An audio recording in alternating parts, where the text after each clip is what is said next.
बिस्मिल्लाहिर्रहमानिर्रहीम। Welcome to public service commission. दोस्तों, town officer, municipal officer और इसके अलावा जो दूसरी एसएसटी की जॉब्स हैं या इसके अलावा पीएमएस में जो स्क्रीनिंग टेस्ट है उसके हवाले से एक और इम्पॉर्टेंट टॉपिक आपके सामने लेकर आए हैं। जनरल नॉलेज के यूनाइटेड नेशंस ऑर्गेनाइजेशन और इसकी एसोसिएटेड एजेंसीज। इससे पहले के लेक्चर्स भी हमारे पाकिस्तान अफेयर्स और इंग्लिश के कंडक्ट हुए हैं। तो बाकी जो स्टूडेंट्स ने लेक्चर्स लिए हैं उनका भी हम फीडबैक उनसे लेते रहते हैं और बहुत अच्छी क्लासेस चल रही हैं अल्हम्दुलिल्लाह। तो ये पहली क्लास है जनरल नॉलेज का जो पोर्शन हमने स्टार्ट किया है। तो इसमें पहला टॉपिक हमारा है वर्ल्ड ऑर्गेनाइजेशंस के बारे में। और जब वर्ल्ड ऑर्गेनाइजेशंस की बात की जाती है तो सबसे पहले आती है यूनाइटेड नेशंस ऑर्गेनाइजेशन। अब यूनाइटेड नेशंस ऑर्गेनाइजेशन क्या है, जिसको एक्रोनाइम में यूएनओ कहते हैं। ये क्या है और इसकी जो फॉर्मेशन है वो कब हुई, कैसे हुई, इसका मकसद क्या था इसको बनाने का, और आज तक इसने क्या क्या काम किए हैं, और इसकी जो एसोसिएटेड एजेंसीज हैं जिसको स्पेशलाइज्ड एजेंसीज कहते हैं वो कौन कौन सी हैं। तो ये सारा आज के लेक्चर में हम पढ़ेंगे और इसके बारे में एमसीक्यूज जो पूछे जाते हैं वो भी हम सॉल्व करेंगे।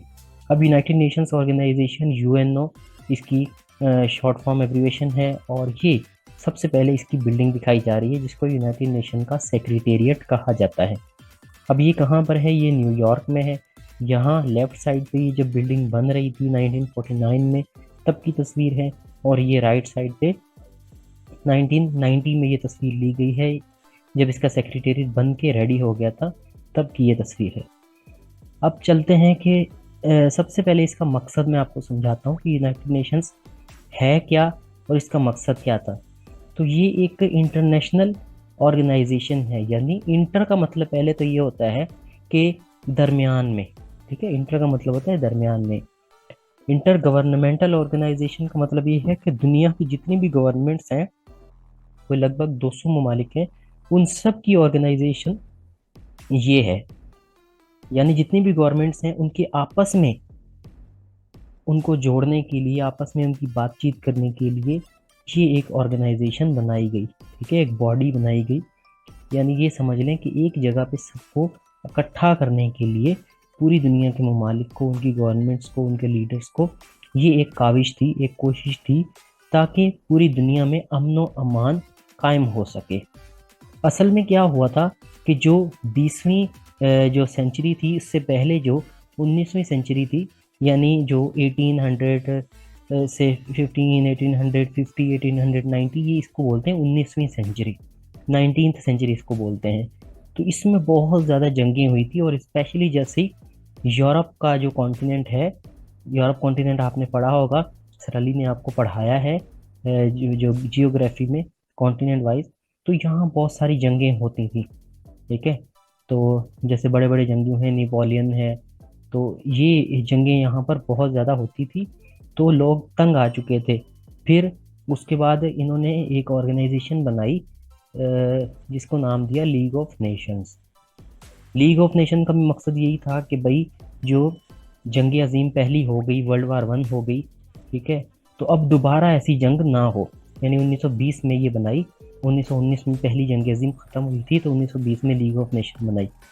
लीग ऑफ नेशन का मकसद यही था कि जंगें दोबारा ऐसी इतनी बड़ी जंग ना हो, लेकिन जो वहाँ के बड़े कंट्रीज थे, बड़ी स्टेट्स थी, उनके आपस के जो है ना वो ग्रूजेस थी, आपस के शिकवे शिकायत थे, जिसकी वजह से उन्होंने जर्मनी को उसका हिस्सा नहीं बनने दिया, उसके ऊपर बहुत ज़्यादा पेनल्टीज लगाई।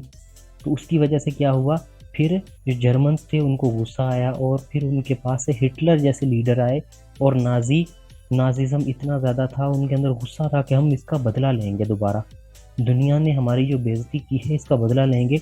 और फिर इसी वजह से लीग ऑफ नेशन फेल हो गई, और फिर दूसरी जंग अजीम हुई 1939 में, जब नाजी फोर्सेस ने पोलैंड पे हमला किया, ठीक है जनाब।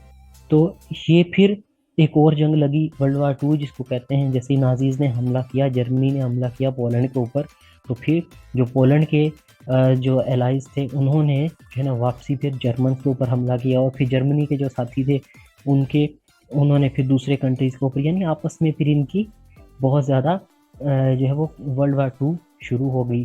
और फिर वर्ल्ड वार टू ख़त्म कैसे हुई? अमेरिका ने जापान के ऊपर हिरोशिमा और नागासाकी में बम गिराए, एटम बम गिराए, ठीक है। तो ये इतनी ज़्यादा तबाही हो गई, यूरोप में तो हुई हुई थी, लेकिन फिर जापान में भी एटम बम ने इतनी ज़्यादा तबाही की। तो फिर दुनिया के जो लीडर्स थे, बड़े लीडर्स थे, उन्होंने फिर दोबारा इकट्ठे होके बैठे। फिर उन्होंने ये सोचा कि भाई एक ऑर्गेनाइजेशन बनाते हैं जो अब यही दोबारा जंग ना हो जाए, कहीं दो तो हम लड़ चुके हैं। और फिर इस दफ़ा इन्होंने क्या किया कि पूरी दुनिया की जितनी भी गवर्नमेंट्स थी वो सारी मिलकर बैठी, और फिर उन्होंने यूनाइटेड नेशन का नाम दिया इसको, और फिर ये ऑर्गेनाइजेशन बनी, और ताकि ये दोबारा से इस तरह की जंग ना हो। सब अपने मसले मसाइल आपस में बैठ के यहाँ यूनाइटेड नेशन के प्लेटफॉर्म पे बैठ के मिलकर हल करेंगे, जंग की तरफ नहीं जाएंगे, बातचीत से हल करेंगे। जैसे पाकिस्तान का सिस्टम है, और रूरल सिस्टम में क्या होता है कि अगर कोई भी गांव में झगड़ा हो जाए, या एक बंदे ने किसी के ऊपर कोई गलत बात कर दी, या किसी की जो है ना कोई भी मसला मसाइल हो जाता है, तो वो गांव का जो बड़ा होता है, तो उसके जो है ना औताक पे या उसके डेरे पे आके उस मसले को हल किया जाता है, ठीक है। तो वो सब मिलकर बैठ के हल कर लेते हैं मसला, तो वो उसका एक फैसला हो जाता है, सुलह सफाई हो जाती है। ये नहीं है कि अगर एक ने गलत कर दिया तो दूसरा फिर उसका गलत करेगा और फिर आपस में लड़ाई बढ़ जाती है। तो इस चीज़ को ख़त्म करने के लिए वो जो वडेरा होता है या जो वो सरदार होता है, ठीक है, तो वो पूरी पंचायत में बैठ के उसका फैसला कर देते हैं, बातचीत के मसले को हल कर लेते हैं। तो यूनाइटेड नेशन का मकसद भी यही है कि यहाँ पर आके मसले मसाइल बैठ के कंसेंसस से हल करने हैं। तो इसलिए ये बॉडी बनाई गई, ये इसका बैकग्राउंड था और ये इसका मकसद है। अब अगर पहला पॉइंट वाइज इसको लेके चलूंगा मैं, तो यही बातें रिपीट करूंगा आपके सामने। कैसे कि यूनाइटेड नेशन क्या है, ये बोल्ड किए हुए लेटर इंटर गवर्नमेंटल ऑर्गेनाइजेशन है। ये इंटर गवर्नमेंटल का मकसद मैंने आपको समझा दिया। इंटरनेशनल का मकसद भी यही है। इंटर गवर्नमेंटल का मतलब ये है गवर्नमेंट्स के बीच में, और इंटरनेशनल यानी नेशंस के बीच में, कौमों के दरमियान ये एक ऑर्गेनाइजेशन है, ठीक है। ऐसे नहीं है कि एक सिंगल बंदा है या एक बिजनेस एंटिटी है, वो उनका आपस में, उनकी आपस में नहीं है, ये सिर्फ नेशंस की है, यानी सिर्फ मुल्क जो है वो इसका मेंबर होगा। ऐसे नहीं कि जो है ना बिजनेस कंपनी है तो वो इसका मेंबर बन गई, या कराची इसका मेंबर बन गया, या लाहौर इसका मेंबर बन गया, न्यू दिल्ली इसका मेंबर बन गया, ऐसे नहीं है। मुल्क है पूरा, पाकिस्तान इसका मेंबर होगा। पाकिस्तान के पास ये अथॉरिटी होगी कि भाई अपने रिप्रेजेंटेटिव को भेजें और वो यहाँ इस बिल्डिंग में बैठेगा और फिर बात करेगा। League of nation is the predecessor of UNO. League of nation क्या है? वही ऑर्गेनाइजेशन जो मैंने आपको बताई कि जो यूनाइटेड नेशन से पहले बनी थी, 1920 में बनी थी, पहली जंग अजीम के बाद, और वो जो फेल हो गई थी, और उसके बाद फिर यूएनओ दोबारा इन्होंने बनाई दूसरी जंग अजीम के बाद। League of nation founded in 10 जनवरी 1920 और सीज्ड ऑपरेशन इन अप्रैल 20, 1946। जब ये फेल तो हो ही गई थी, लेकिन फिर जब यूनाइटेड नेशन बाकायदा अमल में आ गई, बाकायदा वर्किंग शुरू कर दी, तो फिर इसको ख़त्म कर दिया गया लीग ऑफ नेशन को। अब इस पर सवाल आ जाता है कि लीग ऑफ नेशन कब बनी? 10 जनवरी 1920। इसी के अलावा league of nation was created to avoid world war 2, यानी पहली जंग अजीम हो गई, उसके बाद लीग ऑफ नेशन बनाई कि दोबारा दूसरी जंग अजीम हो जाए, लेकिन लीग ऑफ नेशन ने कुछ भी नहीं किया, दूसरी जंग अजीम हो गई। दूसरी जंग अजीम के बाद क्या बनाया? यूएनओ बनाई ताकि तीसरी ना हो। तो अभी तक तीसरी जंग अजीम नहीं हुई, तो मकसद यूएनओ जिस मकसद के लिए बनाई गई थी वो अभी तक कामयाब हो चुका है। उसके बारे में भी लोगों की दो राय हैं, लेकिन जो प्राइमरी मकसद था, प्राइमरी जो इसका गोल था, एम था यूएनओ बनाने का, वो फुलफिल हो गया है। यानी यूएनओ बनने के बाद 1945 के बाद तीसरी जंग अजीम नहीं हुई। तो अब ये बैकग्राउंड की तस्वीरें हैं कि यानी ये दुनिया के बड़े ममालिक के जो लीडर्स हैं, ये हैं फ्रैंकलिन डी रूजवेल्ट, FDR। ये अमेरिका के सदर थे उस वक्त, यानी 1945 में, दूसरी जंग अजीम में यही सदर थे अमेरिका के, और लॉन्गेस्ट टेन्योर है इनका, यानी ये 3 दफ़ा अमेरिका का सदर रहे हैं। ऐसा कोई भी सदर नहीं है जो 2 मरतबा से ज़्यादा रहा अमेरिका का। लेकिन ये 3 बार सदर रहा है, चौथी बार भी ये इलेक्ट हो चुका था। लेकिन फिर क्या हुआ, इसकी क्या हुआ था, इसको इसको मार दिया गया था, असैसिनेट कर दिया गया था, गोली मारी थी किसी ने और इसको कत्ल कर दिया था। ये तो है फ्रैंकलिन डी रूजवेल्ट, FDR जिसको कहते हैं। ये हैं जी the Nobel laureate, Nobel prize भी इनको मिला हुआ है लिटरेचर में, और इनकी कोटेशंस आप बहुत सुनते हैं, ख़ास तौर पे जो है ना वो इंग्लिश की कोटेशन। ये ज़ाहिर है ये अंग्रेज़ है और इंग्लिश लिटरेचर में इसका काम है, तो उसके हवाले से की कोटेशन है। ये है जनाब बरतानिया के वज़ीर आज़म विंस्टन चर्चिल। ये दूसरी जंग अजीम में अमेरिका के बरतानिया के प्राइम मिनिस्टर थे, और इनको जो नोबेल प्राइज़ मिला वो पीस में नहीं मिला, ये आपने जहन में रखना है। इनको लिटरेचर में नोबेल प्राइज़ मिला था। ये जनाब कौन है, ये हैं जोसेफ स्टालिन, ठीक है, कम्युनिस्ट हैं ये और बहुत मशहूर हैं जोसेफ स्टालिन, जिनके बारे में ये मशहूर था कि ये अपने दुश्मनों को बहुत बुरी तरह मारते हैं। यानी बस इसमें क्या जिक्र करना है कि किस तरह से मारते हैं, आप गूगल सर्च कर लीजिएगा, मुनासिब नहीं लगता क्लास में ये बात करना। तो विंस्टन चर्चिल, FDR और जोसेफ स्टालिन ये बैठे हुए हैं वर्ल्ड वार 2 के बाद, यूनाइटेड नेशन बनने से पहले ये आपस में सारी मुलाकातें करते रहे ताकि हल क्या निकले। अच्छा, ये भी एक इसी तरह की तस्वीर है, ये जोसेफ स्टालिन बैठे हुए हैं और इसी तरह से दूसरे लीडर्स यहाँ बैठे हुए हैं। ये विंस्टन चर्चिल बैठा हुआ है, तो ये सर जोड़ के बैठे हुए हैं कि भैया अभी किया क्या जाए, इतनी बड़ी जंग हो गई, हिरोशिमा नागासाकी के ऊपर बम भी गिर गए, तो अब क्या किया जाए। इसके बाद इन्होंने जो है ना वो यूनाइटेड नेशन को बनाया। कब United nation charter was signed, United nation charter किसको कहते हैं, जिस तरह पाकिस्तान का आइन है, कॉन्स्टिट्यूशन है, यानी एक कॉन्स्टिट्यूशन या चार्टर किसको बोलते हैं, एक कानून की किताब कह लें आप, कि जिसमें लिखा हुआ है कि भाई क्या क्या करना है, अगर किसी का झगड़ा हो जाता है तो क्या करना है, अगर कोई जंग छेड़ देता है, दोबारा किसी मुल्क के ऊपर हमला कर देता है तो फिर क्या करना है। यूनाइटेड नेशन चार्टर आप गूगल अगर करेंगे तो उसमें आपको मिल जाएगा, ठीक है, और कंप्लीट उसमें हर एक चैप्टर वाइज हर चीज़ का डिटेल दी हुई है। 26 जून 1945 को सैन फ्रांसिस्को जो कि अमेरिका का शहर है वहाँ साइन हुआ था, ठीक है जनाब। यूनाइटेड नेशन चार्टर, ये सवाल आता है MCQs में कि United nation charter was signed on 26 जून 1945, कहाँ, सैन फ्रांसिस्को में। कब हुआ था, यानी ये कौन सी मीटिंग थी, इस मीटिंग को बोलते हैं united nation conference on international organization, ठीक है। इंटरनेशनल ऑर्गेनाइजेशन पर एक यूनाइटेड नेशन की कॉन्फ्रेंस थी, और वो कब हुई थी, 25 से 26 जून, ठीक है, 25 अप्रैल से 26 जून तक ये कॉन्फ्रेंस चलती रही। यानी ये लीडर वहाँ बैठे रहे, मिलते थे, बार बार डिस्कस करते थे, कोई एग्री नहीं करता था, कोई और मसला आ जाता था उसका हल निकालते थे। तो फिर एंड कब हुआ, 26 जून 1945 को सब मुत्तफिक हुए, चार्टर बनाया और फिर उसको साइन किया, ठीक है। ये डेट आप याद रखें और ये देखें साइन करने की डेट है, ठीक है। अब आगे एक डेट आएगी, वो आएगी रेटिफाइड, ठीक है। ये चार्टर साइन हो जाता है, कानून साइन हो जाता है, और फिर जब हर एक मुल्क उसको मान लेता है और उस पर अमल करना शुरू करता है तो वो कंट्री उसको रेटिफाई करता है, यानी प्रैक्टिकली उस चीज़ को जब अमल में लेकर आ जाता है तो उसको बोलते हैं रेटिफाइड, ठीक है। सब ने साइन तो कर लिए, ठीक है, बना भी लिया, लेकिन उसको रेटिफाई करने का मकसद ये होता है कि उसके ऊपर एक और फाइनल यस कहना होता है या उसको अमल में लाना होता है, तो फिर वो रेटिफाइड हो जाता है। और ये जो 24 अक्टूबर, ठीक है, जो है ना ये यूनाइटेड नेशन डे मनाया जाता है, तो 26 जून को ही ये रेटिफाइड कर दिया गया था। ये देखें, ये वाली जो तस्वीर है इसमें क्या है, ये यूनाइटेड नेशन चार्टर बन गया है।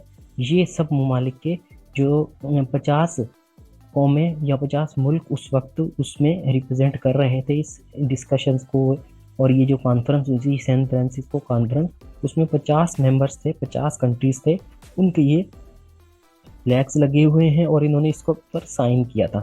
ठीक है, ये यूनाइटेड नेशन चार्टर है और ये स्टेट्स के कुछ जो रिप्रेजेंटेटिव्स हैं वो खड़े हुए हैं।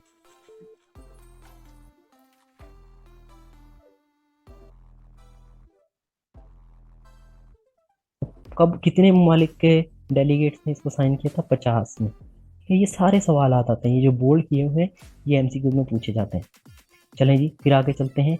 यूनाइटेड नेशन 24 अक्टूबर 1945 को फाउंड हुई। देखिए ये अलग अलग टर्मिनोलॉजी है। रेटिफाइड कब हुई? 26 जून को। साइन कब हुई? 26 जून को। और फिर फाउंड कब हुई? ये 24 अक्टूबर 1945 को बाकायदा उसको बना दिया गया, उसका सेक्रेटेरिएट जो है ना एक जगह मुनक्किद कर दी गई और फिर वहाँ वर्किंग शुरू हो गई। अभी करंट जनरल सेक्रेटरी कौन है? यानी यूनाइटेड नेशन का जो हेड जिसको कहते हैं वो होता है जनरल सेक्रेटरी। जनरल सेक्रेटरी हैं एंटोनियो गुटेरेस। ठीक है, पुर्तगाल का ये शहरी है, पोर्तुगीज नेशनलिटी है, जो यूरोप का मुल्क है एक। और ये 9वें जनरल सेक्रेटरी हैं यूनाइटेड नेशंस के। ठीक है, 9th सेक्रेटरी जनरल या general secretary of United nation. अब इनकी कब अपॉइंट हुए थे? ये 13 अक्टूबर 2016 को ये अपॉइंट हुए थे। UNO is currently made of 193 member state. अभी जो मेंबर स्टेट्स हैं, जो परमानेंट मेंबर जिसको कहते होते हैं, वो है 193। 193 कौमें हैं जो आज़ाद हैं और इसकी मेंबर है। ठीक है, पक्के जिसको मेंबर कहते हैं वो होते हैं। अब और एक एमसीक्यू है, यूनाइटेड नेशन का हेड क्वार्टर कहाँ है? ये न्यूयॉर्क में है। ठीक है, 2017 mark the 72nd anniversary of United Nations. ठीक है, तो अभी करंटली जो है वो 2022 में 77th, ठीक है, 77वीं एनिवर्सरी थी यूनाइटेड नेशंस की। अभी 6 ऑफिशियल लैंग्वेज हैं यूनाइटेड नेशंस की, Arabic, Chinese, English, French, Russian और स्पेनिश। अच्छा, ये जो यूनाइटेड नेशंस का लोगो है, ठीक है, original UN logo was created by team of designer led by Oliver Lincoln Lundquist. ठीक है, ये एक टीम थी जिसने 1945 में यूनाइटेड नेशंस का लोगो बनाया। ये जो लोगो है, ठीक है, ये ब्लू कलर का लोगो होता है यूनाइटेड नेशन का, आपने देखा होगा। यूनाइटेड नेशन की फ्लैग भी बना होता है ये। तो ये एक टीम थी, ओलिवर लिंकन लैंडक्विस्ट 1945 में उन्होंने बनाया था। ये डेट्स हैं, 7 दिसंबर 1946 को ये लोगो अप्रूव हुआ था। अब यूनाइटेड नेशंस, ये नाम किसने इन्वेंट किया? ठीक है, ये किसने कॉइन किया? ये फ्रैंकलिन डी रूजवेल्ट, ऊपर जिसका मैंने आपको बताया, अमेरिका के प्रेसिडेंट, लॉन्गेस्ट सर्विंग प्रेसिडेंट, इन्होंने ये टर्म कॉइन की थी United Nations. United nation day कब है? 24 अक्टूबर, जैसे मैंने आपको बताया, जब ये ऑर्गेनाइजेशन फाउंड हुई। अभी आखिरी जो स्टेट थी वो साउथ सूडान है, 193 का जो मेंबर है, 193rd मेंबर स्टेट, 14 जुलाई 2011 में इन्होंने ज्वाइन किया। अब यूनाइटेड नेशन का जो फ्लैग है वो कब अडॉप्ट हुआ? वो 1947 20 अक्टूबर को यूनाइटेड नेशन जनरल असेंबली ने अडॉप्ट इसको किया था और फिर तब से ये फ्लैग माना जाता है। अब 193 तो परमानेंट मेंबर हैं। अब वेटिकन सिटी, कोसोवो और Palestine are non member observer states. ठीक है, जो परमानेंट मेंबर नहीं है, ऑब्जर्वर स्टेट्स हैं। किसी भी ऑर्गेनाइजेशन में कुछ परमानेंट मेंबर्स होते हैं, फिर ऑब्जर्वर स्टेट्स होते हैं। जैसे OIC है, ऑर्गेनाइजेशन ऑफ इस्लामिक कॉन्फ्रेंस, तो इसमें बहुत से ममालिक ऐसे हैं जो ऑब्जर्वर स्टेट्स हैं। 57 मुसलमान रियासतें हैं जो परमानेंट मेंबर हैं और बहुत से ऑब्जर्वर स्टेट्स भी होती हैं, जो यानी वो परमानेंट मेंबर तो नहीं होते, ना ही उनका वोट होता है, लेकिन वो हिस्सा लेते हैं उसमें, वहाँ बैठ जाते हैं। यूनाइटेड नेशन यूनिवर्सिटी कहाँ पर है? टोक्यो, जापान में। ये भी सवाल आ जाता है। अब चार्टर ऑफ यूनाइटेड नेशन का जो चार्टर है, जो आइन है, वो उसके बारे में ये मुख्तलिफ सवाल आते हैं, इनको भी देखते हैं। ये पहले डेट्स हमने कर ली हैं। 26 जून 1945 को रेटिफाई हुआ था और साइन भी तभी हुआ था, सैन फ्रांसिस्को में हुआ था, जो कि अमेरिका का एक शहर है। और UNCIO जो कॉन्फ्रेंस थी उसमें ये अप्रूव हुआ था, ये ऊपर हम डिस्कस कर चुके हैं। 24 अक्टूबर को ये अमल में आया था, जिसको यूनाइटेड नेशन डे कहा जाता है। अच्छा, statute of international court of justice is integral part of United nation charter. अब देखें, यूनाइटेड नेशंस की कुछ ऑर्गन्स हैं, ठीक है, यानी ये ऑर्गेनाइजेशन तो बन गई, अब इसके अंदर छोटे छोटे मुख्तलिफ ऑर्गन्स हैं, यानी ये एक जनरल असेंबली होगी, इसकी एक सेक्रेटेरिएट होगा, एक यूनाइटेड नेशन सिक्योरिटी काउंसिल है, इसी तरह एक कोर्ट ऑफ जस्टिस भी है, ICJ जिसको कहते हैं, जहाँ मुख्तलिफ फैसले होते हैं। जैसे रिसेंटली कुलभूषण यादव का केस भी वहाँ पर डिस्कस हुआ था, और भी बहुत सारे मसले मसाइल वहाँ पर लेकर जाते हैं। पूरी दुनिया की वो कोर्ट है, जिस तरह पाकिस्तान की सबसे बड़ी कोर्ट सुप्रीम कोर्ट है, इसी तरह पूरी दुनिया की जो कोर्ट है सब अपना मसला वहाँ लेकर आते हैं। जो पंचायत है, ठीक है, वो क्या है, international court of justice ICJ, ठीक है। अब उसका भी एक कानून है, ठीक है, कि उसने किस तरह से काम करना है, उसमें कितने जज होंगे और वो कैसे केस उसके सामने लेकर आया जाएगा, कौन सा केस वो हल कर सकती है, कौन सा नहीं कर सकती, ठीक है। तो ये एक इसका स्टैट्यूट इसको बोलते हैं, ठीक है। वो स्टैट्यूट क्या है, वो भी एक यूनाइटेड नेशन का चार्टर है, उसी का हिस्सा है वो भी, ठीक है। यूनाइटेड नेशन चार्टर जब खोलेंगे तो उसमें आखिर में स्टैट्यूट आ जाता है ICJ का, कि ICJ ने किस तरह से काम करना है। UN चार्टर तो पूरे UN का है, लेकिन आखिर में इसके ICJ का भी स्टैट्यूट है। उसमें कितने चैप्टर हैं, 19 चैप्टर हैं उसमें, सॉरी इसमें नहीं, ये यूनाइटेड नेशन चार्टर की बात हो रही है कि उसमें 19 चैप्टर हैं और 111 आर्टिकल्स हैं।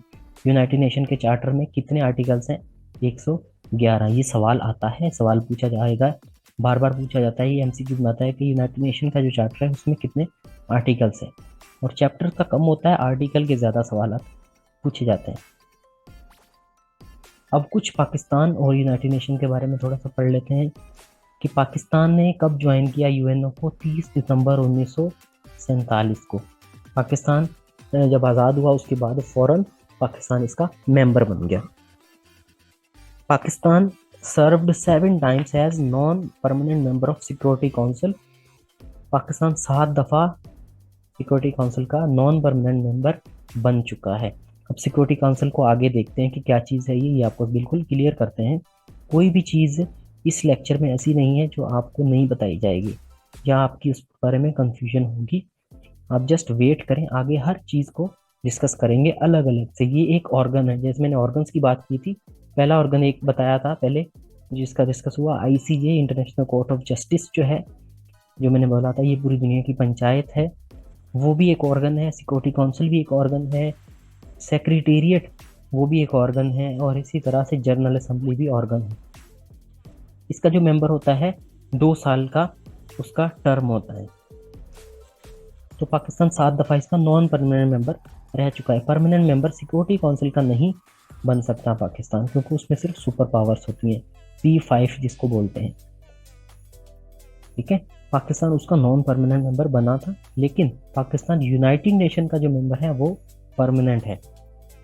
First time Pakistan became non permanent member in 1952 से लेकर 1953 तक, 2 साल तक। लास्ट टाइम कब बना, 2012 और 13 में। Justice sir Chaudhry Mohammad Zafrullah Khan from Pakistan has served as president of United nation general assembly in 1962। ये इसी के साथ कंटिन्यू, ठीक है। जनरल असेंबली का प्रेसिडेंट रह चुके हैं सर चौधरी मोहम्मद जफरुल्लाह।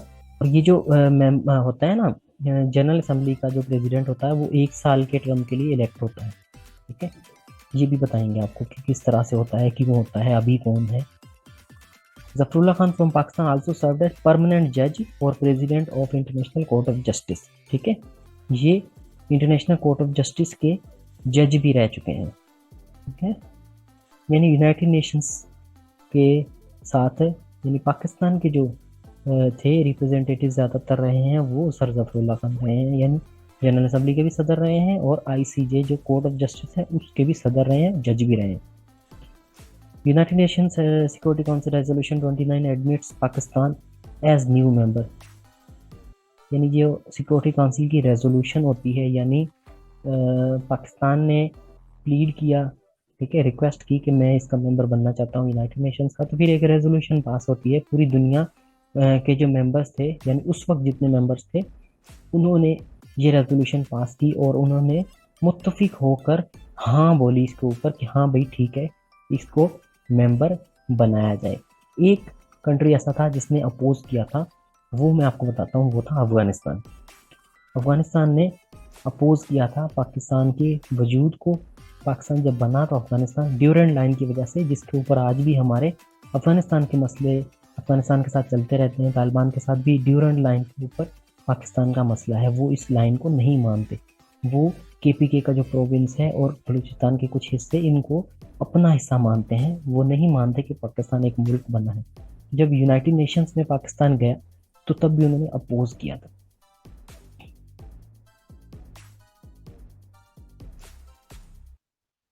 अब यूनाइटेड नेशन सिक्योरिटी काउंसिल की एक और रेजोल्यूशन पास हुई थी, 1172 नंबर, 6 जून 1998 में, पाकिस्तान और इंडिया ने न्यूक्लियर टेस्ट किए थे। ठीक है, 28 मई पे पाकिस्तान ने न्यूक्लियर टेस्ट किए थे, योम तकबीर जिसको कहते हैं। तो ये एक रेजोल्यूशन पास हुई थी। रेजोल्यूशन का मतलब ये है कि जितने भी वहाँ के मेंबर्स होते हैं ना, तो वो एक करारदाद पास करते हैं, कोई एक डॉक्यूमेंट, मीटिंग होती है, फिर उसका रिजल्ट होता है कि भाई ये इस मीटिंग में ये डिसाइड हुआ है कि पाकिस्तान और इंडिया ने जो धमाके किए हैं वो गलत है। ठीक है, न्यूक्लियर को हम गलत समझते हैं और इसका फैलाना, ये धमाके करना सही नहीं है। Patras Bukhari was first Pakistani ambassador to united nation. अब परमानेंट रिप्रेजेंटेटिव होता है, जैसे अभी मुनीर अकरम है, इससे पहले मलिहा लोधी रह चुकी हैं। तो सबसे पहले Patras Bukhari first Pakistani ambassador to united nation कह लें, या permanent representative of united Pakistan to the united nations. Doctor Maleeha Lodhi current नहीं है, पिछली रही थी। अभी डॉक्टर जो है ना मुनीर अकरम है, वो पाकिस्तान के रिप्रेजेंटेटिव हैं यूनाइटेड नेशंस में। आगे चलते हैं। Pakistan recommended former chief justice Tassaduq Hussain Jillani as ad hoc जज to ICJ to hear the case of Indian national Kulbhushan Yadav. Kulbhushan Yadav का जो केस पाकिस्तान का डिस्कस हुआ था आईसीजे में, तो पाकिस्तान ने एक रिप्रेजेंटेटिव अपना भेजा था, तो वो है सद्दुक हुसैन जिलानी। अब ये थोड़ा पुराना लिखा हुआ कि शाहिद खाकान की अब्बासी की जो तकरीर थी वो कितने टाइम तक चली, तो हमने सिर्फ शहबाज शरीफ की देखनी है। अभी रिसेंट जो है, last session of UN general assembly was 27th held from 19 सितंबर से 23 सितंबर 2022 तक चला था। सितंबर में इसका सेशन होता है यूनाइटेड नेशन जनरल असेंबली का। पूरी दुनिया के वहाँ लोग, जिस तरह से पाकिस्तान की असेंबली है, लोअर हाउस है, नेशनल असेंबली है, उसी तरह सारे इसमें एमएनए आके बैठते हैं। तो इसी तरह यूनाइटेड नेशन की भी एक जनरल असेंबली है, जिसमें पूरी दुनिया के जो वर्ल्ड के लीडर होते हैं, और फिर उसमें वो जो प्राइम मिनिस्टर या प्रेसिडेंट वहाँ जाके खिताब करते हैं। तो साल में एक बार ये सेशन होता है। अभी था 77वां सेशन था, और शहबाज शरीफ ने 23 सितंबर 2022 पे तकरीर की थी। यानी ये 5 दिन होते हैं, तो उसमें हर लीडर आके तकरीर करता है। अब ये जनरल सेक्रेटरीज जो आज तक रह चुके हैं, 9 के 9 इसमें बताए गए हैं। ये फर्स्ट यहाँ से हैं, और इससे पहले जो है वो वो कह लें जिसको एक्टिंग सेक्रेटरी जनरल कहते हैं, ग्लैडविन जैब। ठीक है, वो पहले एक्टिंग सेक्रेटरी जनरल, यानी जब तक ये सेक्रेटरी जनरल इलेक्ट नहीं हुआ था, तो कुछ टाइम के लिए उनको ये ओहदा दिया गया था। ठीक है, 24 अक्टूबर 1945 से लेकर 1 फरवरी 1946 तक ग्लैडविन जैब रहे हैं, जो कि पहले सेक्रेटरी जनरल जो है ना एक्टिंग सेक्रेटरी जनरल रहे हैं। उसके बाद ट्राइगिवली ये आ गई, इनको इलेक्ट हुआ 1946 में, तो फिर वो अपने घर चले गए। जिस तरह से अभी पंजाब में एक्टिंग जो है वो सीएम है, इसी तरह जब तक इलेक्शन होंगे तो वो सीएम रहेंगे, फिर प्राइम मिनिस्टर भी जो है ना एक्टिंग आ जाता है। ठीक है, कायम मुकाम जिसको कहते हैं, या निगरान।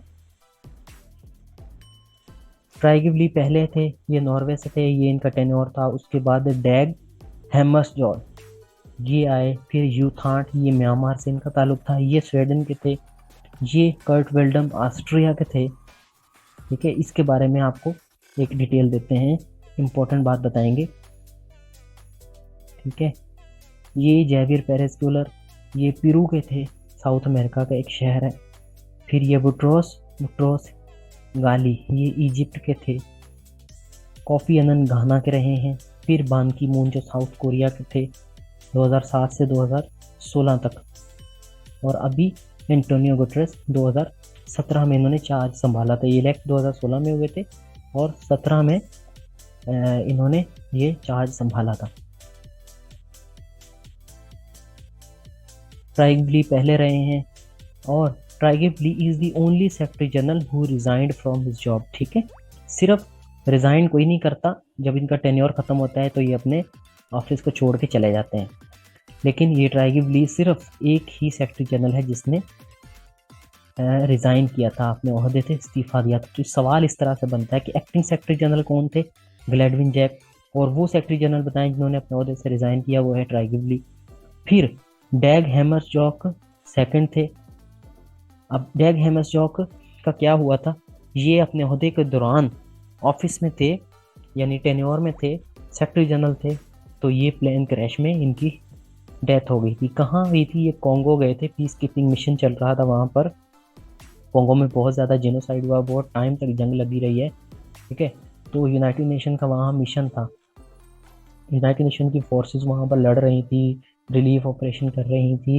इस तरह से अभी देखा ना, यहाँ पर भी पाकिस्तान में जब सैलाब आया तो यूनाइटेड नेशंस की तरफ से, यूएस एड की तरफ से सामान आता था इमदाद का, तो इसको बोलते हैं पीस कीपिंग मिशन। ठीक है, तो वहाँ वो दौरा कर रहे थे तो प्लेन उनका क्रैश हो गया।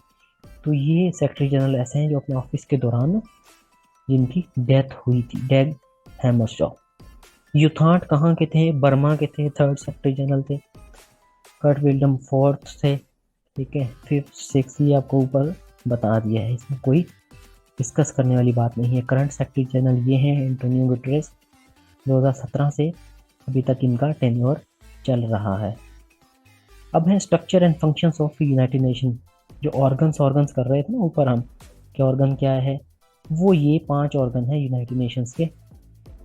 General assembly, security council, economic and social council, international court of justice, the secretariat and trusteeship council. ये 5 ऊपर लिखे हुए, यहाँ नीचे 6 हैं, तो ये क्या चक्कर है? ये खत्म हो चुका है, ट्रस्टीशिप काउंसिल अभी नहीं है, तो इसलिए अभी 5 ऑर्गन कहा जाता है। तो पहला ऑर्गन है जनरल असेंबली। जनरल असेंबली क्या है? ये इस तरह से असेंबली है, ये देखें, ये पाकिस्तान के बैठे हैं, शहबाज शरीफ बैठे हैं, ये बिलावल भुट्टो हैं, ये आसिफ ख्वाजा आसिफ हैं, और ये पीछे जो है वो हिना रब्बानी खर हैं, और ये इंफॉर्मेशन मिनिस्टर मरियम औरंगजेब हैं, और ये मुनीर अकरम जो पाकिस्तान के परमानेंट रिप्रेजेंटेटिव होते हैं। ये ब्यूरोक्रेट होते हैं। ठीक है, तो ये रिप्रेजेंट करते हैं।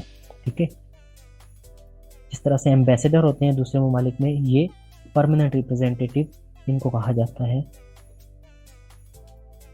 ये दूसरे ममालिक के हैं। इसी तरह ये देखिए पूरी दुनिया के यहाँ पर पूरी बड़ी असेंबली है, वहाँ पर आके बैठे होते हैं और फिर खिताब करते हैं अपने मसले मसाइल को। क्योंकि प्राइम मिनिस्टर या सदर तो हर दफ़ा नहीं जा सकता, रोज़ वहाँ नहीं जाएगा, तो फिर परमानेंट रिप्रेजेंटेटिव वहीं पर होता है।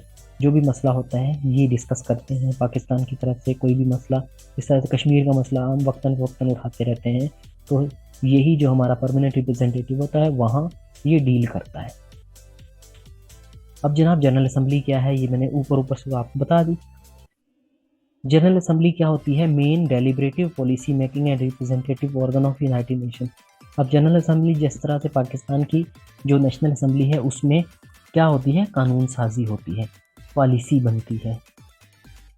पूरे मुल्क के हर कॉन्स्टिट्यूंसी के, यानी कराची के ज़ाहिर कितनी सीटें हैं, वहाँ हर इलाके का MNA वहाँ जाके बैठता है असेंबली में।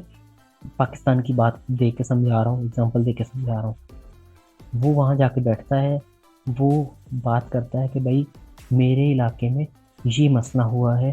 ठीक है, जैसे कराची का अगर कोई किसी इलाके में टारगेट किलिंग है तो वो वहाँ जाके बात करेगा कि भाई यहाँ इतनी ज़्यादा टारगेट किलिंग बन गई है, हो रही है, लोग परेशान हैं, तो इस मसले का हल किया जाए। तो फिर वहाँ से गवर्नमेंट एक पॉलिसी बनाती है, एक रेजोल्यूशन पास करती है। इस तरह से फिर क्या हुआ था? नेशनल एक्शन प्लान पूरी मुल्क में बना कि भाई अभी दहशतगर्दी को हमने ख़त्म करना है और जो स्ट्रीट क्राइम है उसको ख़त्म करना है, तो उसके हिसाब से भी पॉलिसी बनती है और फिर उस पर अमल होता है।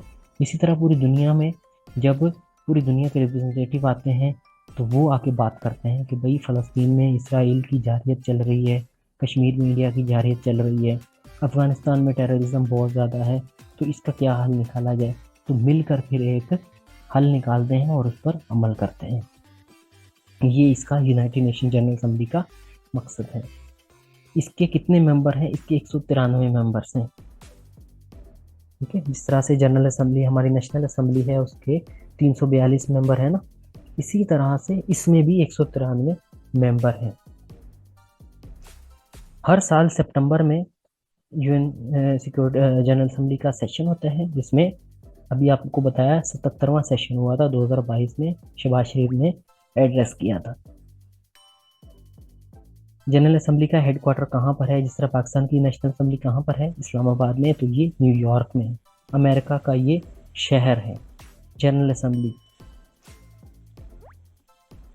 यूनाइटेड नेशन के सारे ऑर्गन जो है ना वो न्यूयॉर्क में है। सिर्फ जो इंटरनेशनल कोर्ट ऑफ जस्टिस है, जो मैंने आपको बताया कि ये पूरी दुनिया की सुप्रीम कोर्ट इसको कहते हैं, तो वो हैग में है, वो नेदरलैंड है, यूरोप में है। ये यूरोप में नहीं है, ये अमेरिका में है। बाकी सारे अमेरिका में है, एक जो है वो नेदरलैंड्स, वो द हैग में है, ICJ, international court of justice. अब सवाल आ जाए कि भाई इसका हेडक्वार्टर कहाँ है जनरल असेंबली का, तो आपने बोलना है न्यूयॉर्क। 2022 में जनरल असेंबली का सेशन हुआ था 77, बस वही बात है। Mister Csaba Korosi of Hungary के हैं ये क्या है? Has been elected as president of 77 session. ठीक है, मिस्टर कसाबा कोरोसी, यानी जो सर जफरुल्लाह के ऊपर बात कर रहे हैं, वो सदर रह चुके हैं यूनाइटेड नेशन जनरल असेंबली के। तो अभी जो सदर हैं वो कौन है? Mister Csaba Korosi. Hungary Europe का एक मुल्क है, वहाँ के हैं ये। तो ये अभी जब सेशन होगा तो उसके हेड होते हैं। जिस तरह से नेशनल असेंबली में स्पीकर होता है और जो सेनेट है उसका चेयरमैन होता है, तो पूरा सेशन हो रहा होता है सेनेट का, सारे बैठे होते हैं सेनेटर, तो उसके सामने चेयरमैन होता है। ठीक है, और इसी तरह जो नीचे लोअर हाउस है जिसको नेशनल असेंबली कहते हैं, तो उसका स्पीकर होता है। तो इसी तरह से ये जनरल असेंबली का प्रेसिडेंट है। सबसे पहला प्रेसिडेंट कौन था जनरल असेंबली का? Paul Henry spark. 1946 में, ज़ाहिर है 1945 में बनी, तो 1946 में पहला सेशन हुआ, तो उसका जो सदर था Paul Henry spark.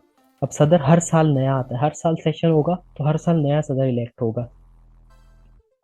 Amina J Mohammed of Nigeria is current and 5th deputy secretary general of United Nation. और एंटोनियो गुटेरस सेक्रेटरी जनरल हैं, तो ये हैं deputy secretary general Amina J Mohammed of Nigeria. और पहली डिप्टी सेक्रेटरी कौन थी? Louise Frechette. अब जनाब जनरल असेंबली के बाद है सिक्योरिटी काउंसिल। सिक्योरिटी काउंसिल देखिए, नाम ही ऐसा है सिक्योरिटी, यानी पूरी दुनिया की सिक्योरिटी, पूरी दुनिया में जंगे ना हो, पूरी दुनिया में अमन अमान ख़राब ना हो, पूरी दुनिया में पीस रहे, ठीक है, अमन से रहें, और आपस के जो झगड़े हैं वो आराम से तरीके से, बातचीत से, फ्रेंडली मोड में, एमिकेबली इसको कहते हैं, उस तरीके से हल करें। ये सिक्योरिटी काउंसिल का मकसद है। सिक्योरिटी काउंसिल क्या है? इंटरनेशनल पीस और सिक्योरिटी। देखें पहली ही लाइन में, इसके कितने मेंबर होते हैं? इसके 15 मेंबर होते हैं। 10 नॉन परमानेंट होते हैं और 5 परमानेंट होते हैं, जिसको P5 कहा जाता है। देखें 5 परमानेंट मेंबर हैं, परमानेंट 5। कौन कौन है वो परमानेंट 5? चाइना है, फ्रांस, रशिया, यूनाइटेड किंगडम है, यूनाइटेड स्टेट्स ऑफ अमेरिका। और यही इन्हीं को सुपर पावर कहा जाता है। ये 5 जो हैं सुपर पावर हैं। ठीक है, P5 का आपने नाम सुना होगा। और कहीं कहीं पे P5+1 भी होता है। तो P5+1 में छठा मेंबर कौन आएगा? वो आएगा जर्मनी। ठीक है, लेकिन जो यूनाइटेड नेशन सिक्योरिटी काउंसिल के मेंबर हैं वो P5 permanent member, 5 permanent member हैं, ये हैं परमानेंट मेंबर, और 10 जो हैं वो नॉन परमानेंट इसमें इलेक्ट होते हैं 2 साल के टर्म के लिए। फिर वो अपना टर्म पूरा करके फिर दोबारा चेंज हो जाते हैं, 10 के 10 चेंज होते हैं। और ये 5 चेंज नहीं होते, ये ऐसे ही रहे हैं 1945 से। 2 साल का टर्म होता है। जो नॉन परमानेंट होते हैं 10 मेंबर नॉन परमानेंट हैं 2 साल के लिए, 2 साल का टर्म होता है। और 1 जनवरी पे ये चेंज हो जाते हैं। सिक्योरिटी काउंसिल मीटिंग कब हुई थी? 17 जनवरी 1946 में चर्च हाउस लंदन में हुई थी इनकी पहली मीटिंग। सिक्योरिटी काउंसिल भी कहाँ पर है? न्यूयॉर्क में है इसका हेडक्वार्टर। जनरल असेंबली की तरह Pakistan has become non permanent member of security council कितनी दफ़ा? 7 दफ़ा। ऊपर हमने ये पढ़ा है। जो परमानेंट मेंबर होते हैं ये वाले P5, इनके पास वीटो पावर होता है। यानी कोई भी फैसला हो रहा है, अगर 4 मेंबर ये और 10 मेंबर ये अगर राज़ी हैं, यानी 14 मेंबर राज़ी हैं 15 में से, तो एक चाइना उठ के कह दे कि भाई मैं इस फैसले से मुत्तफिक नहीं हूँ, तो वो काम यूनाइटेड नेशन सिक्योरिटी काउंसिल नहीं करेगी। फिर पॉइंट नंबर 12 है कि जो नो वोट होने चाहिए, एफर्मेटिव वोट, यानी किसी भी फैसले को पास होने से पहले 5 परमानेंट मेंबर के वोट होने चाहिए और 4 दूसरे, यानी 15 में से 9 वोट हाँ में होने चाहिए, तब वो जो रेजोल्यूशन है वो पास होगी। और उस 9 में से 5 परमानेंट मेंबर लाजमी होने चाहिए, यानी 5 परमानेंट ये जो हैं ये P5 इनकी हाँ लाजमी है। इनमें से अगर एक भी ना करेगा और बाकी 15 में से 10 में से ये सारे के सारे राज़ी हो जाएं और 4 इनमें से राज़ी हो जाएं, एक राज़ी ना हो, तब भी ये काम या रेजोल्यूशन पास नहीं होगी। और रशिया जो है, USSR जिसको पहले कहते थे, वो भी ज़ाहिर है P5 मेंबर है, एक सुपर पावर है, तो उसने सबसे ज़्यादा वीटो यूज़ की है, यानी सबसे ज़्यादा रेजोल्यूशंस की खिलाफ वर्जी या उसके मुखालिफ में वोट, खिलाफ वर्जी नहीं कहेंगे इसको, मुखालिफत में वोट दिया है वो USSR ने दिया है। अब जो प्रेसिडेंसी है, सदारत इस UN सिक्योरिटी काउंसिल की अल्फ़ाबेटिकल ऑर्डर में हर मंथ चेंज होती है वो, ठीक है, हर मंथ नया उसकी सदारत आती है। जिस तरह से जनरल असेंबली की हर साल नया उसका सदर बनता है, इसमें UN सिक्योरिटी काउंसिल में हर महीने नई सदारत आती है और वो अल्फ़ाबेटिकल ऑर्डर में चलती है, कंट्रीज़ के नाम के हिसाब से, ठीक है। जो भी मेंबर्स होंगे 15 उनमें फिर अल्फ़ाबेटिकल ऑर्डर में चलती है। नेक्स्ट है इंटरनेशनल कोर्ट ऑफ जस्टिस। ये भी एक बड़ा ऑर्गन है और जिस तरह से पहले बताया कि ये क्या करता है, ये एडवाइस करता है किसी भी लीगल मामले में। जिस तरह से हमें कोई मसला आता है, कोई लीगल इशू आता है, कानूनी इशू आता है, तो हम वकीलों के पास जाते हैं, वकील से मशवरा करते हैं, राय लेते हैं उस चीज़ के बारे में। तो UN सिक्योरिटी काउंसिल को या जनरल असेंबली को या यूनाइटेड नेशन को किसी भी मसले में अगर समझ नहीं आ रही होती कानून के, तो वो इंटरनेशनल कोर्ट ऑफ जस्टिस से राय लेते हैं, ठीक है। और दुनिया में किसी भी मुल्क के 2 ममालिक के आपस में कोई मसला मसाइल है, एक ने किसी के साथ गलत किया या उसकी किसी टेरिटरी में उसकी खिलाफ वर्जी की है, तो वो अपना केस है इंटरनेशनल कोर्ट ऑफ जस्टिस के पास लेकर जाएगा, ठीक है। ये दुनिया की सबसे बड़ी कोर्ट है। पूरी दुनिया की जो स्टेट्स हैं, मुल्क हैं, वो इसमें अपने केस लेकर आते हैं। इसके जजेस की तादाद 15 है और हर जज जो है वो 9 साल के लिए इलेक्ट होता है, यानी टोटल 15 जजेस हैं और जजेस का जो टर्म है एक जज का वो 9 साल है। 9 साल तक उसका जज रहेगा, उसके बाद रिटायर हो जाएगा। ICJ का हेडक्वार्टर पीस पैलेस में है, द हेग। हेग कहाँ है? हेग नेदरलैंड का शहर है। जैसे पहले आपको बताया कि सारे जो हेडक्वार्टर्स हैं वो न्यूयॉर्क में हैं, सिवाय इंटरनेशनल कोर्ट ऑफ जस्टिस के, जिसका हेडक्वार्टर दी हेग में है, पीस पैलेस में। अब ये इंटरनेशनल कोर्ट ऑफ जस्टिस की एक तस्वीर है आपके सामने। इसके ये जजेस 15 जजेस आपके सामने ये खड़े हुए हैं। फिर है सेक्रेटेरिएट। सेक्रेटेरिएट में क्या है? सेक्रेटरी जनरल और यूनाइटेड नेशन का जितना भी अमला है, स्टाफ है, वो इस सेक्रेटेरिएट का हिस्सा होता है। इसका चीफ एडमिनिस्ट्रेटिव ऑफिसर कौन होता है? सेक्रेटरी जनरल होता है, जो 5 साल के लिए इलेक्ट होता है। अब ये सेक्रेटेरिएट की एक तस्वीर है। इसी तरह इकोनॉमिक एंड सोशल काउंसिल है। इकोनॉमिक एंड सोशल काउंसिल में जिसमें मुआशी और माशरती जो भी मसाइल हैं दुनिया के, उसके बारे में जो पॉलिसी बनती है वो यहाँ बनती है। मिसाल के तौर पर कहीं पर जो है ना माहौल का कोई मसला है, कहीं पर गुर्बत के साथ डील करना है, कहीं पर जो है ना, और इसके अलावा कोई मुआशी या इक़्तिसादी कोई बनानी है, पॉलिसी बनानी है किसी भी मुल्क के हिसाब से, या दुनिया में अब जो है ना ये माहौल का मसला है, ग्लोबल वार्मिंग है, क्लाइमेट चेंज हो रहा है, या पाकिस्तान में फ्लड आ रहे हैं, तो यहाँ से चीज़ उठेगी, यहाँ से पॉलिसी बनेगी कि किस तरह से इन फ्लड्स के साथ मीट करना है। अभी जैसे बात हो रही थी कि जनाब ये जो फ्लड्स हैं ये ग्लोबल वार्मिंग की तरफ से आए हैं, यानी दुनिया जो कार्बन का फ्यूल इस्तेमाल कर रही है, इतना ज़्यादा धुआं है, इंडस्ट्रीज़ हैं, तो उसकी वजह से क्लाइमेट में चेंजिंग आई हैं और पाकिस्तान में एकदम से इतनी ज़्यादा बारिशें जो है ना वो आ रही हैं, अनएक्सपेक्टेड हैं, ऐसे कभी हुआ नहीं है। ठीक है, तो किसी साल हो रही है, फिर किस साल नहीं हो रही, तो वो 2-2 साल नहीं हो रही है, और फिर अचानक से बारिशें हो रही हैं, तो ये क्लाइमेट चेंज की वजह से। तो इसके बारे में पॉलिसी बनाई जाएगी, वो इसी इकोनॉमिक एंड सोशल काउंसिल के अंडर में आता है। ठीक है, और इसके 54 मेंबर्स हैं जो जनरल असेंबलीज में से इलेक्ट होके 3 साल के लिए इसके मेंबर बनते हैं।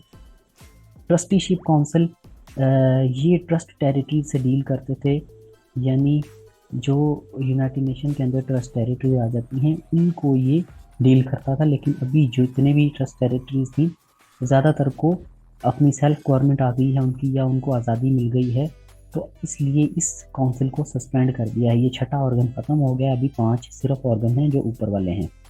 ठीक है, जैसे अरब इसराइल वार के दौरान यूनाइटेड नेशन के अंडर में फ़लस्तीन का कुछ हिस्सा जो है ना वो trust territory as a trust territory दे दिया था, तो अभी वो फिर उसके जो अफेयर्स हैं उसको एडमिनिस्टर करते हैं, यानी गवर्नमेंट वहाँ की नहीं होती, कोई भी केओस होता है मुल्क में, मसले मसाइल होते हैं, तो यूनाइटेड नेशन उसको अपने ट्रस्ट टेरिटरीज में ले लेता है। अभी ट्रस्टीशिप काउंसिल को कब सस्पेंड किया था, ख़त्म कब किया है, 1 नवंबर 1994 को इसको ख़त्म कर दिया था। ठीक है, द मोस्ट इम्पॉर्टेंट टॉपिक अभी आया है कि यूनाइटेड नेशन की जो स्पेशलाइज्ड एजेंसीज हैं, इसके जो दूसरे ऑर्गन हैं, ये तो बड़े ऑर्गन थे ऊपर 5 6 के 6 हमने देख लिए, अब जो स्पेशलाइज्ड एजेंसीज हैं जो मुख्तलिफ कामों के लिए बनाई गई हैं, यानी हेल्थ का अगर कोई मसला है पूरी दुनिया में तो उसको वर्ल्ड हेल्थ ऑर्गेनाइजेशन डील करेगी। ठीक है, जैसे कोविड-19 आ गया था, पूरी दुनिया में था, तो उसको कौन डील कर रहा था, वर्ल्ड हेल्थ ऑर्गेनाइजेशन कर रही थी। इसी तरह जो लेबर के मसले हैं, मजदूरों के मसले हैं, उसको कौन करेगा, उसको ILO इंटरनेशनल लेबर ऑर्गेनाइजेशन करेगी। ठीक है, मौसमियात के जो मसाइल हैं उसको वर्ल्ड मेटीरियोलॉजिकल ऑर्गेनाइजेशन करेगी इसको। सही है जनाब, रिफ्यूजीज़ के मसले हैं तो वो UNHCR करेगी। तो अब इसको किस तरह से करना है, इसको आपने एक ट्रिक से याद करना है। हमने इनको कंपाइल इसलिए यहाँ पर अलग से किया है कि आपको समझ में आए और चीज़ें याद हो जाएं। अब मैं आपको एक सिनेरियो दे रहा हूँ कि स्विट्ज़रलैंड यूरोप का एक मुल्क है जो बहुत ही हसीन है, बहुत ही खूबसूरत है। वहाँ जो है ना ग्रीनरी है, अभी आप अपने माइंड में अज्यूम करना शुरू करें, वहाँ ग्रीनरी है, सरसब्ज़ो शादाब माहौल है, बर्फ़ ही बर्फ़ है, और जो है ना लोग वहाँ अमन पसंद हैं, सुकून से रह रहे हैं। लोग वहाँ घूमने जाते हैं पूरी दुनिया से। स्विट्ज़रलैंड को जो है ना मोस्ट ब्यूटीफुल एरिया कहा जाता है, मोस्ट ब्यूटीफुल कंट्री कहा जाता है। तो वहाँ का जो एक शहर है जिनीवा, ठीक है, वो भी बहुत खूबसूरत है, तो अपनी खूबसूरती की वजह से ये मशहूर है। तो यहाँ पर जो है ना हेड क्वार्टर बनाए गए हैं किन चीज़ों के लिए, जो दुनिया में अमन व अमान के लिए। तो ये जो लोगों की भलाई के लिए, लोगों के लिए जो काम है, ठीक है, वो सारे स्विट्ज़रलैंड में होते हैं। ठीक है, यानी स्विट्ज़रलैंड खुद पीसफुल कंट्री है, अमन अमान वाला कंट्री है, खूबसूरत है, तो लोगों की भलाई के लिए, लोगों की फलाह के लिए जो काम है वो सारे यहाँ पर होते हैं, उनके हेडक्वार्टर्स यहाँ पर हैं। यानी इंटरनेशनल लेबर ऑर्गेनाइजेशन, ठीक है, मज़दूरों के हवाले से लेबर के जो कानून हैं कि जो है ना लेबर्स को पहले स्लेव के तौर पे जो है ना रखा जाता था, गुलाम बना के उनको जंजीरों में जकड़ के फिर काम करवाया जाता था, बच्चों से काम करवाया जाता था, औरतों से काम करवाया जाता था, और उनको कंडीशंस ऐसी होती थी कि मतलब काम करने वाली सिचुएशन नहीं होती थी, बहुत ज़्यादा जो है ना स्ट्रिक्ट कंडीशंस में काम कराया जाता था, गर्मी में इधर उधर ऐसे। ये सारे कानून किसने बनाए, ILO ने बनाए कि भाई जो है ना बच्चा अगर कोई है 18 साल से कम का या 16 साल से कम उम्र का जो बंदा है वो फैक्ट्री में काम नहीं करेगा। ठीक है, तो ये चीज़ें जो है ना वो ऐसे कानून लोगों की फलाह के लिए वो ILO बनाता है। तो ILO का हेडक्वार्टर कहाँ है, जिनीवा में। ठीक है, ये सारी वो हैं जिनका हेडक्वार्टर जिनीवा में है। वर्ल्ड टेलीकम्युनिकेशन यूनिट यूनियन इसका है। वर्ल्ड हेल्थ ऑर्गेनाइजेशन, ठीक है, अभी जैसे कोरोना आया था तो वर्ल्ड हेल्थ ऑर्गेनाइजेशन ने बहुत ज़्यादा काम किया। इसके अलावा भी जो भी कहीं पर भी पूरी दुनिया में कहीं पर भी कोई बीमारी फैलती है तो हु उसके लिए काम करता है। आपने देखा होगा फ्लड के दौरान भी हु के टेंट वगैरह आते हैं और इमदादी सामान आता है, तो ये भी जिनीवा में है। वर्ल्ड मेटीरियोलॉजिकल ऑर्गेनाइजेशन, मेटीरियोलॉजिकल ऑर्गेनाइजेशन का हेडक्वार्टर भी जो है वो भी यहीं है। इसके अलावा United nation high commission for refugees, UNHCR। Refugees किसको बोलते हैं? रिफ्यूजीज उनको बोलते हैं जिनके अपने मुल्क में या तो जंग वगैरह हो या उनकी जान को खतरा हो या दूसरे किसी मसले की वजह से वो अपना मुल्क छोड़ के दूसरे मुल्क में पनाह मांग कर वहाँ रह रहे हों। जैसे अभी मिडल ईस्ट में मसला था, अफगानिस्तान में मसला था, तो देखे ना कैसे वो एक जहाज़ में लोग लटक लटक के वहाँ से निकल रहे थे। जब भी तालिबान की हुकूमत आई तो लोग अपने आप को सेफ नहीं समझ रहे थे। अब वो अमेरिका जाएंगे या यूरोप के किसी मुल्क में जाएंगे, वहां जाके इनका स्टेटस क्या होगा? रिफ्यूजी का। समझ में आई है? तो ये इनके बारे में, इनका ख्याल किस तरह से रखना है तो उसके बारे में एक एजेंसी है, वो उनके साथ डील करती है। तो वो भी जिनेवा में देखें लोगों की भलाई के लिए काम कर रहे हैं। इस तरह से UN conference on trade and development, intellectual property organization, इसका भी यहीं पर है। इंटेलेक्चुअल प्रॉपर्टी है मतलब किसी की, ये जो इंटेलेक्चुअल प्रॉपर्टी कहते हैं, जिस तरह से ये अगर ये फाइल बनी हुई है या इसके बारे में जो मैं कॉन्सेप्ट दे रहा हूँ या मैंने जो नेमोनिक जो ट्रिक्स जो मैंने बना के आपको समझाने की कोशिश की है, ये अगर कोई और इस मटेरियल को लेगा या इस चीज़ को लेके यूज़ करेगा तो ये मेरी इंटेलेक्चुअल प्रॉपर्टी का क्या है? थेफ्ट है, यानी उसकी चोरी उसने की है। ये होती है इंटेलेक्चुअल प्रॉपर्टी। इस तरह साइबर क्राइम होता है तो वो क्या करते हैं? इंटेलेक्चुअल प्रॉपर्टी थेफ्ट करते हैं। तो ये इसके बारे में ये काम करता है, ये भी जिनीवा में ही है। वर्ल्ड ट्रेड ऑर्गेनाइजेशन, पूरी दुनिया की जो वर्ल्ड ट्रेड ऑर्गेनाइजेशन है उसका हेडक्वार्टर भी यहाँ पर है। अब है जो फंड वगैरह हैं वो है न्यूयॉर्क में, जो अमेरिका का सिटी है, USA का सिटी है। अब जैसे united nation international children's emergency fund, बच्चों को जो एमरजेंसी में अगर चीज़ें चाहिए, जिस तरह से बच्चे बहुत से दुनिया में ऐसे हैं जो गरीब ममालिक के हैं और वो स्कूल नहीं जा पा रहे और जो है ना उनके पास से खाने को नहीं है, तो उनके साथ यूनिसेफ डील करता है। ठीक है, ये भी आपने ये लिखा हुआ पढ़ा होगा टेंट्स वगैरह पर, और यूनिसेफ पे छोटे छोटे टेंट स्कूल होते हैं, तो ये इस पे काम करता है। फिर है UNRWA, United Nation relief and work for Palestine refugees. फलस्तीन के जो रिफ्यूजीज हैं उनके बारे में काम कौन कर रहा है? न्यूयॉर्क में काम हो रहा है। इसका हेडक्वार्टर यहाँ पर है UNRWA का, यूनाइटेड न्यूयॉर्क में। फिर है UNITAR, institute for training and research, इसका भी यहीं पर है। UNDP, world United Nation development programme, इसका भी न्यूयॉर्क में है। इसी तरह पॉपुलेशन एक्टिविटीज़, ये भी न्यूयॉर्क में इस पर काम हो रहा है। अब हैं जैसे बैंक्स वगैरह हो गए बड़े, IMF हो गया, वर्ल्ड बैंक हो गया, इंटरनेशनल फाइनेंस कॉरपोरेशन हो गया, इंटरनेशनल डेवलपमेंट एसोसिएशन हो गया, IBRD है, international bank for research and development. ये कहाँ पर हैं? ये वाशिंगटन DC में है, जो कि यूनाइटेड स्टेट्स ऑफ अमेरिका का दारुल हुकूमत है। अब कुछ मिसलेनियस में कह रहे हैं कि अलग अलग ममालिक में जिनके हेडक्वार्टर्स हैं। अब इंटरनेशनल एटॉमिक एनर्जी एजेंसी, जो न्यूक्लियर एनर्जी वगैरह से डील करते हैं, न्यूक्लियर बॉम्ब वगैरह और ये चीज़ें, इनका हेडक्वार्टर है वीना में, जो कि ऑस्ट्रिया का शहर है, यूरोप में ये एक मुल्क है। ऑस्ट्रिया का दारुल हुकूमत भी यही है, वीना। ठीक है, फिर है food and agriculture organization. Food और एग्रीकल्चर से रिलेटेड जो भी काम है वो रोम में हो रहे हैं। इसी तरह एक और एग्रीकल्चर ऑर्गेनाइजेशन है, वो भी रोम में है। यूनेस्को, ये पेरिस में है। फिर मैरीटाइम ऑर्गेनाइजेशन लंदन में है। UNEP इन्वायरमेंट प्रोग्राम, ये नायरोबी कीनिया का दारुल हुकूमत है। फिर है UN industrial development organization, Vienna में है इसका headquarter. Civil aviation organization, Montreal Canada का शहर है ये। फिर है international fund for agriculture development, IFAD, ये है रोम में। देखो ऊपर भी रोम का मैंने बताया था ना, world FAO food and agriculture organization, और ये एग्रीकल्चर डेवलपमेंट का भी रोम में है। वर्ल्ड टूरिज्म अथॉरिटी स्पेन में। तो यहाँ ये हमारा लेक्चर ख़त्म हुआ। ये क्लासेस स्पेशल चल रही हैं टाउन ऑफिसर में स्कूल ऑफिसर और सेकेंडरी स्कूल टीचर। लेकिन ये टॉपिक जो है ये हर जॉब के लिए आपको काम देगा। ये सवाल हर जॉब में पूछे जाते हैं कि भाई वर्ल्ड हेल्थ ऑर्गेनाइजेशन का हेडक्वार्टर कहाँ पर है, कब इस्टेब्लिश हुई, ये 1948 में हुई। और इसके अलावा जो है वो इकोनॉमिक एंड सोशल काउंसिल के कितने मेंबर होते हैं, कितने साल के लिए इलेक्ट होते हैं, इंटरनेशनल कोर्ट ऑफ जस्टिस के जजेस कितने होते हैं, उनका टर्म कितना होता है। तो 15 जजेस हैं, 9 ईयर टर्म्स हैं। ये सारा पूछे जाते हैं। P5 किस मेंबर्स किसको कहते हैं, जनरल असेंबली किसको कहते हैं। ठीक है जनाब।